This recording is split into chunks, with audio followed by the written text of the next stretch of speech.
একই আয় মডেল, একই প্রশ্ন, কিন্তু একজন পাচ্ছে দুর্দান্ত উত্তর আর একজন পাচ্ছে আবোল তাবোল। পার্থক্যটা মডেলই নয়, পার্থক্যটা আপনার প্রম্পটে। আজ আমরা শিখব কিভাবে এমন প্রম্পট লিখবেন যা সত্যিই কাজে দেয়।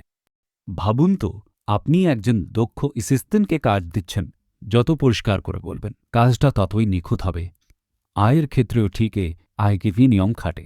প্রম্পট ইঞ্জিনিয়ারিং মানে হল আয়কে দেওয়া আপনার নির্দেশকে স্পষ্ট আর গোছানো করে সাজানো। এটা কোনো জটিল কোডিং নয়, বরং পরিষ্কার করে ভাবা আর লেখা। মূলত তিনটে জিনিসের উপর এটা দাঁড়িয়ে আছে। গবেষণা বলছে শুধু প্রম্পটের ধরন বদলেই অনেক কাজে নির্ভুলতা অনেকটা বেড়ে যেতে পারে। একই মডেল, কিন্তু ভালো নির্দেশে ফল হয় কয়েক গুণ ভালো। কেন এটা এত জরুরি? কারণ হাই আপনার মনের কথা পড়তে পারে না, সে শুধু আপনার লেখা শব্দ অনুযায়ী কাজ করে। অস্পষ্ট প্রম্পট মানেই অস্পষ্ট উত্তর। প্রথম মূল নিয়ম, যতটা সম্ভব নির্দিষ্ট হন। একটা ভালো ইমেল লিখুন না বলে বলুন কাকে, কোন টোনে। ছোট ছোট ডিটেলই আউটপুটকে অনেক বদলে দেয়। দ্বিতীয় নিয়ম, কনটেক্সট আর রোল দিন। আয়কে যদি বলেন তুমি একজন অভিজ্ঞ ডক্টর হিসেবে উত্তর দাও, তাহলে উত্তরের গভীরতা বদলে যায়। প্রাসঙ্গিক তথ্য যত দেবেন, ফল তত প্রাসঙ্গিক হবে।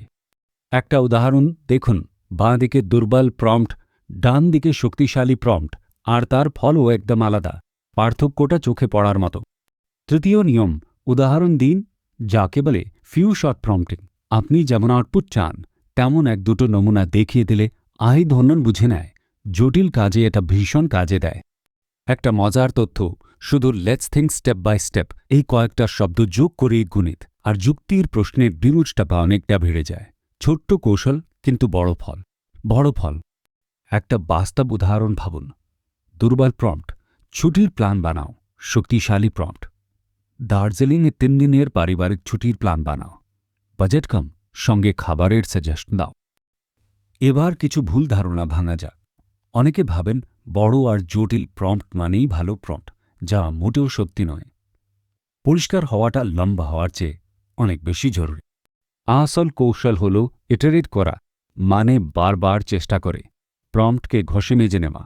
প্রথম উত্তর দেখে বুঝুন কোথায় খামতি, তারপর প্রম্পট ঠিক করুন।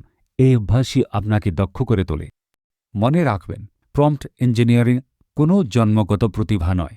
এটা একটা স্কিল যা প্র্যাকটিস করলেই আসে। যত বেশি ব্যবহার করবেন, তত ভালো হবেন। তাহলে মূল কথাটা হলো স্পেসিফিক হন, কনটেক্সট দিন, উদাহরণ দিন আর বারবার ইটারেট করুন। এই 4টে অভ্যাসই আপনার আয়ের ফলকে আকাশছোঁয়া করে দেবে। এমন আরও সহজ আইটি পাসের জন্য চ্যানেলটা সাবস্ক্রাইব করতে ভুলবেন না।